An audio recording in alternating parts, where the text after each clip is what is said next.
Commander Rethok of the Jolian Empire had written exactly 231 military observation reports over his long career, and not a single one of them had ever made him question his own sanity until he set foot on Earth. He stepped off the Coalition shuttle at 0500 hours local time, and the first thing that hit him was the noise. Somewhere in the darkness ahead of him, something was screaming. Not a war scream and not an alarm, just a loud, repeated, very confident scream coming from a large open field where dozens of small human figures were running in a straight line before the sun had even risen. Rethok stood perfectly still and watched them. His junior assistant, a young Jolian officer named Pell, stepped up beside him with a data tablet in 3 of his 4 hands. "Commander," Pell said carefully, "according to the schedule provided by the Academy, this is called morning physical training." "At this hour?" Rethok asked.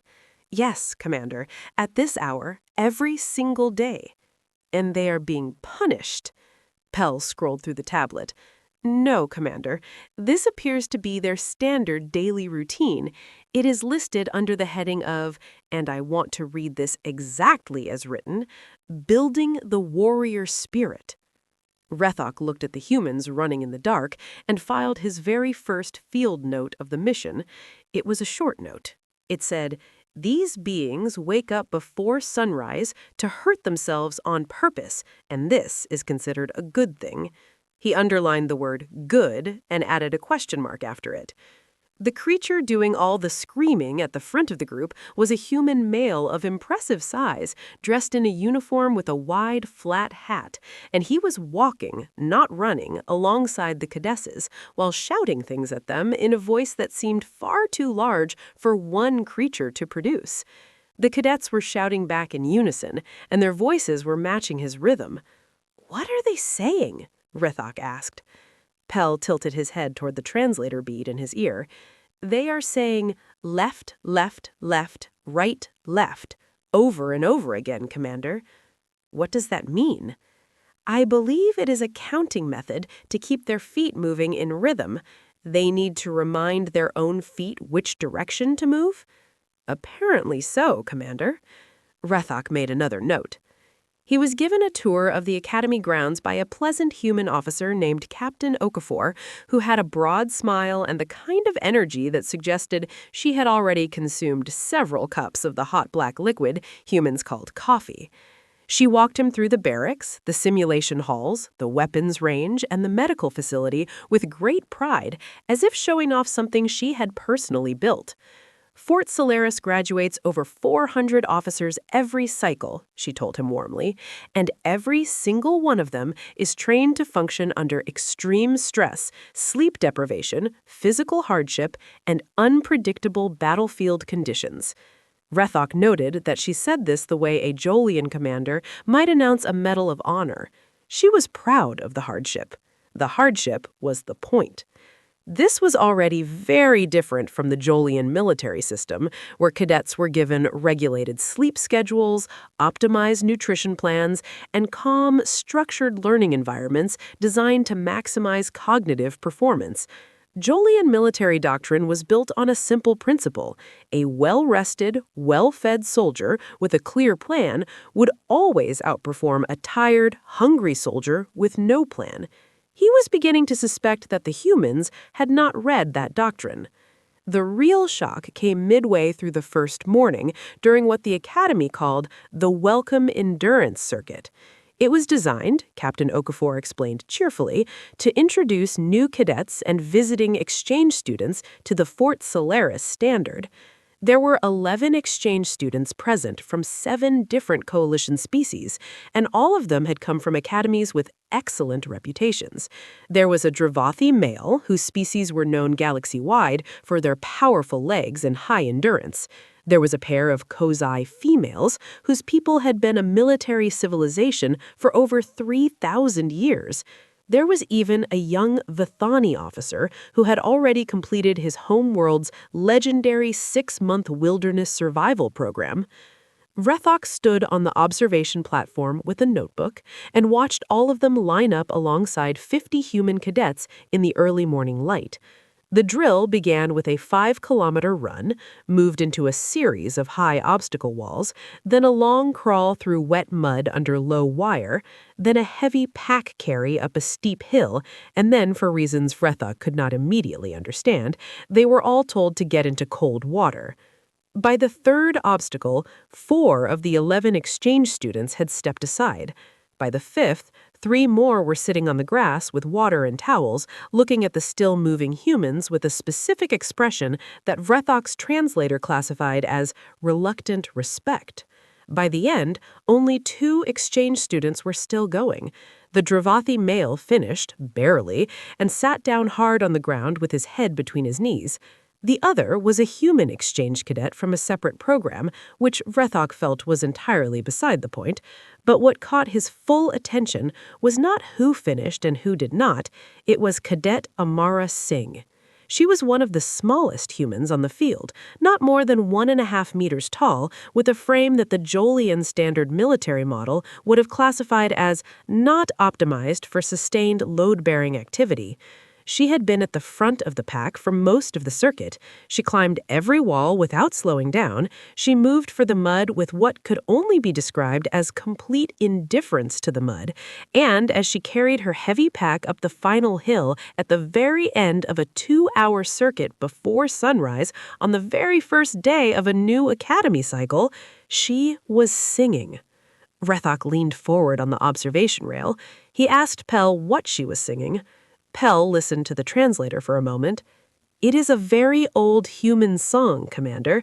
It is about a woman who builds a house on a hill and refuses let anyone take it from her." Rethok watched Cadet Singh cross the finish line, laugh out loud at something a squad mate said, and immediately move over to help a taller cadet who was struggling with a leg cramp. He stood there for a long time after that. Then he opened his field report to a fresh page and wrote 4 words at the top in large letters, underlined twice. The words were, "Do not underestimate them." He had only been on Earth for 6 hours. The second day at Fort Solaris began with a tactical doctrine class, and Commander Rethok arrived with a fresh notebook, a sharpened stylus, and the quiet confidence of a being who had studied military theory for 40 years. He was about to have that confidence firmly removed. The classroom was a large, well-lit room with rows of seats facing a board at the front. 40 cadets sat with tablets and pens, talking loudly among themselves, until a door at the side opened and a human officer walked in. The officer was a tall woman with short gray hair, sharp eyes, and the kind of posture that made it clear that she had been in the military for a long time and was not easily impressed by most things. Her name was Colonel Hayes, and she had a reputation at Fort Solaris that the cadets seemed to treat with a mixture of deep respect and genuine fear. She placed a single sheet of paper on the desk at the front, looked at the class, and said, "Today's lesson plan is canceled." The cadets went quiet. Rethok, seated at the back of the room in an observer's chair, looked up from his notebook. Colonel Hayes walked slowly to the center of the room. "You came in here expecting me to teach you something from a book, a set of rules, a known solution to a known problem." She paused. "I am not going to do that, because the battlefield does not come with a book. The battlefield gives you a mess and a clock, and not enough of what you need, and it asks you, what are you going to do about it?" She looked around the room at the faces staring back at her. "So today," she said calmly, "we are going to practice that." What followed was something that Rethok had no category for in 40 years of military observation. Colonel Hayes divided the cadets into teams of 5 and handed each team a small box. Each box contained a short list of items, and Rethok, craning his long neck to read the list on the nearest team's table, saw things like 1 length of wire, 2 ration packets, a strip of cloth, a small mirror, a pen, and a half-used roll of tape. Then she put a scenario on the board. The scenario read, "Your unit is cut off behind enemy lines. Your communication equipment is destroyed. You have no weapons. You have only the items in the box. You have 30 minutes to design a plan to signal a friendly unit 10 kilometers away and create a distraction large enough to allow your team to cross an open area without detection. Go." Rethok read the scenario twice. Then he read it a third time. Then he quietly wrote in his notebook, "This problem has no solution. I have assessed it using 4 separate Jolian tactical frameworks, and all 4 have returned the same answer: retreat or surrender." He underlined retreat or surrender and waited to see what the cadets would do. What the cadets did was argue loudly for approximately 45 seconds and then all start talking very fast at the same time. And then one of them grabbed the mirror and started drawing on it with a pen, and another began unrolling the wire, and a third was squeezing something from the ration packet onto the cloth. Rethok watched all of this with his full set of eyes, which for a Jolian meant 4 eyes, all open very wide. He had advised Coalition High Command on tactical doctrine on 4 separate occasions, and the idea of approaching an unwinnable scenario as simply a problem I have not yet solved had genuinely never crossed his mind in that specific way. He wrote in his notebook, "Human tactical thinking does not recognize a ceiling. They do not see a limit. They see a wall, and they look for the door in it. This is either the most dangerous or the most valuable quality I have ever observed in a military culture. Possibly it is both." He underlined "possibly it is both" 3 times. Then he turned to a new page because he had a feeling there was a great deal more to write before this assignment was over, and he wanted to make sure he had enough room. He was right about that. Commander Rethok had studied the military cultures of 29 species over the course of his career, and he understood how each of them structured loyalty and cooperation within a fighting unit. The Dravathi used formal oath bonds recorded in legal documents and witnessed by senior commanders. The Kosi used ancient bloodline allegiances passed down from parent to child over generations. The Vithani used a shared neural signal, a mild biological link that allowed unit members to sense each other's basic emotional states during combat. Each system was logical, measurable, and operated by clear and well-understood rules. What he observed at Fort Solaris over the following 2 days had none of those qualities, and it was somehow the most effective unit cohesion system he had ever seen in his life. It started at breakfast on the 3rd day. Rek arrived at the mess hall early, as was his habit, and sat at a side table with Pell and a cup of the hot grain liquid humans called oatmeal, which he was slowly learning to tolerate. The cadet tables began filling up around 0600 hours, and the first thing he noticed was the noise. Jolian military dining protocol recommended quiet, efficient mealtimes to allow for mental preparation before the day's activities.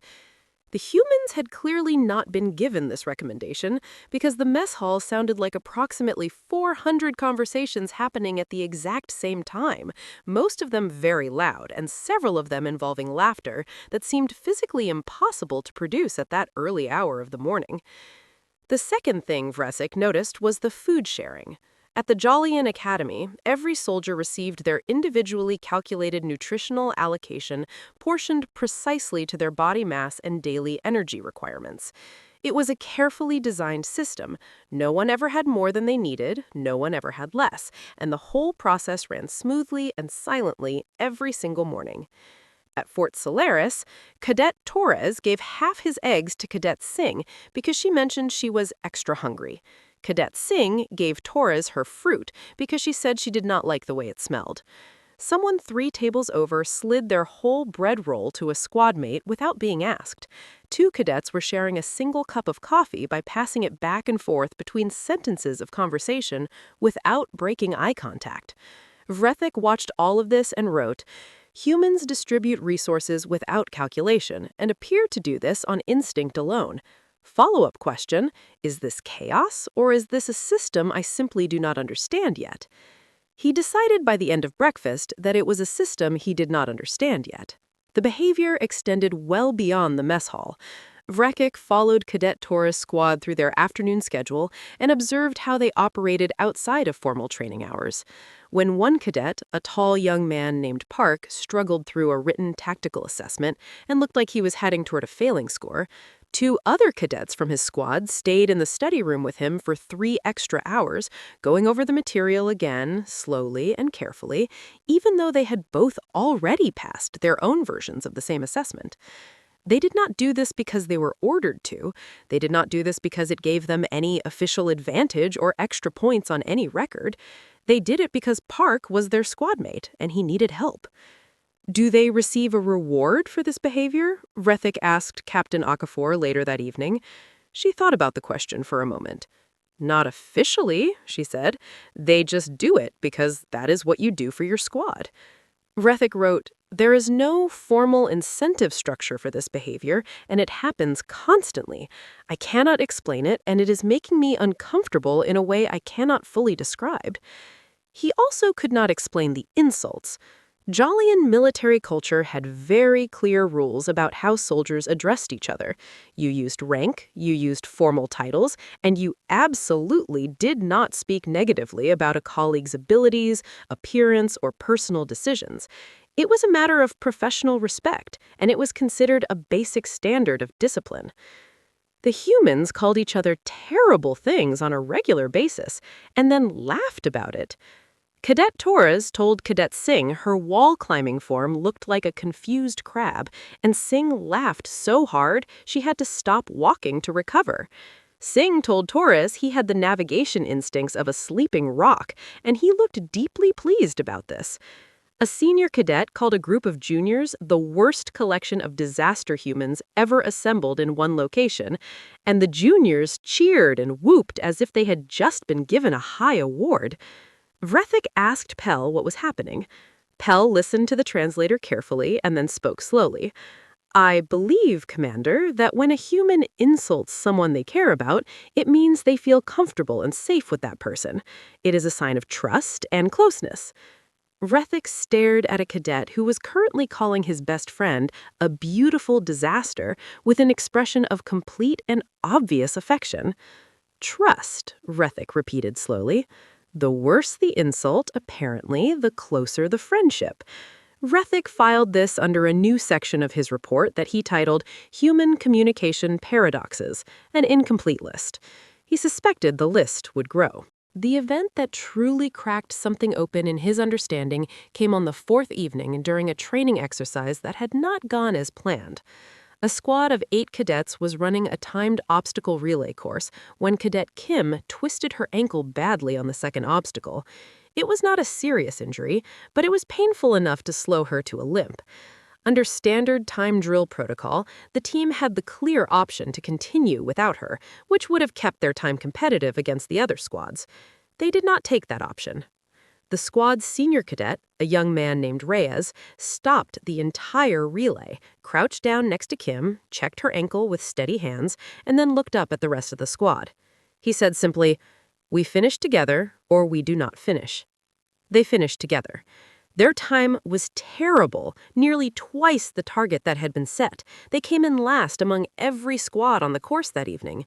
Captain Okafor noted the time in her record book with no visible judgment and without a single word of criticism. Rethok watched Cadet Kim limp across the finish line, surrounded by 7 people who chose a bad time over leaving her behind, and he sat with that image for a very long while. He wrote in his notebook, "In the Jolian model, unit cohesion is built on discipline, shared goals, and respect for hierarchy. In the human model, it appears to be built on something else entirely, something closer to what I would describe in the most careful translation I can find as love. I do not know how to write a standard tactical assessment of love. I have tried twice now, and both times the result has been the same sentence written in large letters. This is not logical, but it works, and I do not know why." He left both attempts in the report. He decided the High Council could figure out what to do with that. Before Commander Rethok had left Jolian home space for this assignment, his senior briefing officer had handed him a thick document titled Known Vulnerabilities in Human Military Performance. It was 30 pages long and very detailed. The first section, which occupied 12 of those 30 pages, was entirely about fear. The document explained that humans experienced something called the fight or flight response, a biological alarm system that flooded the body with chemicals in response to perceived danger.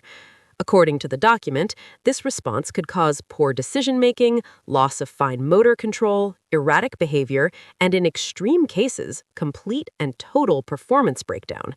It was, the document concluded very confidently, humanity's most significant military limitation. Rethok had read those 12 pages carefully and underlined several passages. He now suspected whoever had written those 12 pages had done all of their research from a very safe and very far distance.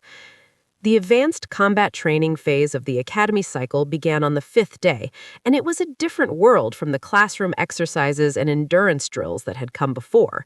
This was live fire training, night operations, close quarter simulation, and what the instructors cheerfully called high-stress scenarios, which Rethok quickly learned was a human way of saying, we are going to create conditions as close to actual combat as we can possibly make them without anyone actually dying, and we are going to watch very carefully how you respond.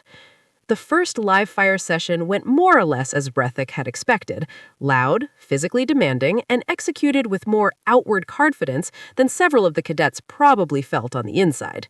But the night operations exercise, which began at 2300 hours and ran until 04 a.m., was something different entirely. The cadets were sent into a large training facility with zero artificial light, complete darkness, and told to locate and extract a simulated casualty from a target building, while a hostile team actively tried to stop them. They had no night vision technology, they had no special equipment beyond what they carried on their person, they had only the natural capabilities of the human eye, which, as Rethok noted in his report, were genuinely not impressive. Humans had among the weakest low-light vision of any species currently in the Coalition. He watched the exercise through thermal imaging from the control room. The cadets moved through. Commander Rethok walked into it carrying 47 pages of handwritten notes and the expression of a being who had not slept particularly well in over a week. The council chamber held seats for representatives of all 31 coalition member species, arranged in a great curved arc around a central speaking platform. The lighting was ceremonial and golden, the air was cool and precisely controlled, and the assembled delegates sat with the patient and dignified stillness of people who were very accustomed to very long meetings. Rethok stepped onto the speaking platform, set down his report, and looked out across the chamber. He had given many presentations over the course of his career. He had addressed high command, war councils, diplomatic committees, and formal review boards. He had delivered bad news and good news and complicated news that required careful framing, and once, memorably, news that was so strange that no one in the room quite knew how to categorize it afterward. He suspected this was going to fall into that last category. He began, "Honored delegates," he said. "I was sent to Fort Solaris Military Academy on Earth with a straightforward brief. Assess the human species' military capabilities and culture, and return with a clear recommendation regarding their readiness for full coalition membership. I was told to expect a report of approximately 3 pages. He paused. I have returned with 47. He paused again. I will do my best to summarize. He started with the facts. He described the physical training standards, the endurance benchmarks, the documented performance numbers, the specific instances of human cadets outperforming species that were, by every known biological measure, better suited to the tasks being asked of them. He presented the data calmly and clearly, and he watched the expressions in the chamber shift from polite diplomatic attention to something sharper and more focused. He described the tactical training, the simulation results, the improvisation exercises, the problem-solving data from Colonel Hayes' class. He told the council about the 3-century-old unwinnable scenario and the 11-minute solution, and the easy shrug that had followed it. A soft murmur moved through the chamber. At that point, the Kelos representative, who held the record that had just been described, straightened very slowly in her seat. He described the unit cohesion patterns, the resource sharing, the voluntary sacrifice of individual advantage for group success, the way human squads behaved under pressure, not like a machine running a program, but like a single living thing with a shared and beating heart. He described the twisted ankle and the last place finish, and the squad that crossed the line together because they had decided that was the only way they were going to cross it. The chamber was very quiet now. He described the fear response data, or rather the complete absence of the performance collapse that the official briefing documents had so confidently predicted. He described Cadet Reyes with her fever, sitting cross-legged on the floor of a room full of chaos, working calmly, finishing fast, and walking out with a grin to say it had been kind of fun. Several delegates shifted in their seats. The Dravathi representative exchanged a quiet look with the Verthani representative that Vrethak's translator described simply as shared unease, and then he set down all of his data sheets. He looked out at the chamber and spoke from the notes he had written in his personal journal, the notes that were not part of the official report, the ones he had written for himself in the quiet hours after midnight at Fort Solaris, when the academy was dark and the cadets were sleeping, and he was sitting alone at a small desk, trying to put into words what he had seen. "I came to Earth," he said, "prepared to evaluate whether humans met the Coalition's standard for military readiness. That was the wrong question to ask." He looked slowly across the arc of seats.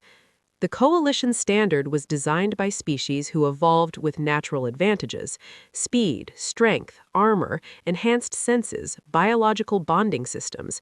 We each built our military doctrines around what we already had when we arrived on the battlefield. He paused. Humans built theirs around what they did not have. The chamber was completely still. Their doctrine is built on the clear assumption that they will be outmatched, outnumbered, under-resourced, and afraid, and that none of those things are sufficient reasons to stop. Their unit cohesion is built not on biological bonds or legal contracts, but on a simple and apparently unshakable belief that you do not leave the person next to you behind, not for a better time, not for a better record, not for anything. He let those words sit in the air for a moment. Their tactical thinking is built on a refusal to accept that any problem is permanently unsolvable. He took a breath. I have observed 31 military cultures in my career. I have never seen one built on this specific foundation, and I want to be fully transparent with this council. When I first arrived on Earth, I found what I observed to be chaotic, irrational, and almost impossible to measure by any standard framework I had available to me. I still find it difficult to measure, but I no longer find it irrational. What I originally read as chaos, I now understand as an adaptability at a level none of our models predicted. What I originally read as irrationality, I now understand as a refusal to be limited by what is only probable. He looked down at the last page of his notes. My formal recommendation is this. Humanity should be granted full coalition military partnership immediately and without reservation, not because they fit the existing model of what a reliable coalition military ally should look like, but because no model we have ever built comes anywhere close to describing what they actually are. He lifted his eyes to the chamber one final time. And my personal note, which is not professional by Jolian standards, and which I am including in the record anyway, is this. I came to this assignment to decide whether humans were ready for the galaxy. I leave this assignment believing the galaxy should feel very glad that they are on our side. The rest of us have simply had longer to practice being afraid of things. He stepped back from the podium. For a long moment, the great chamber was completely silent. Then, the technician in the broadcast booth at the back of the chamber, who had been managing the live transmission link that was kept open to Earth for official record purposes, suddenly realized that the public screen mounted above the council floor had been receiving a live video feed from Fort Solaris Military Academy, where, completely unaware that 47 alien diplomats and commanders were watching them at that exact moment, the graduating class of cadets was in the middle of their graduation ceremony. The enormous screen above the chamber lit up. On it, 400 humans in clean dress uniforms, standing in bright afternoon sunlight, laughing and shouting and throwing their caps high into the air with a wild and joyful energy that no military protocol anywhere in the galaxy had ever officially approved. Loud music was playing. A group of cadets near the back had produced what appeared to be entirely unauthorized fireworks, which were going off in bright, bursting colors against a clear blue sky. Cadet Singh was up on someone's shoulders with both arms raised. Cadet Torres appeared to be leading some kind of call and response chant with a large group around him. Cadet Reyes, still technically on a light-duty recommendation from the medical office following her fever, was running full speed toward a group of her squad mates with her arms wide open and an expression on her face that Vrethak's translator classified, after a brief pause, as pure and total joy. The council chamber watched in complete silence. 31 species of diplomats and military commanders, representing thousands of years of combined civilization across the stars, watched 400 young humans celebrate the thing that had been specifically designed to break them.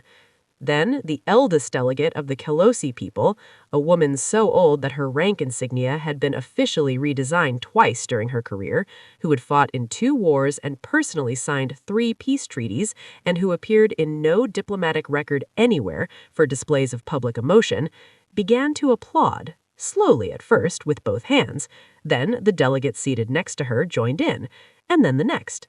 The Dravathi bloc began to knock their broad hands together in a deep and steady rhythm. The Verthani delegates added the low harmonic hum their species used in moments of formal and deep respect. And then the chamber, section by section, filled with the sound of 31 civilizations recognizing something they had not expected to find and were not entirely prepared for on the screen above them. The fireworks were still going off. Vrethak stood at the side of the speaking platform and watched all of it.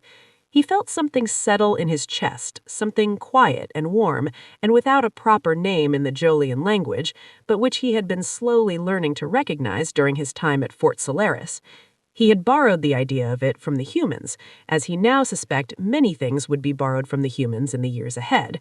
They called it pride. He thought it suited the moment exactly.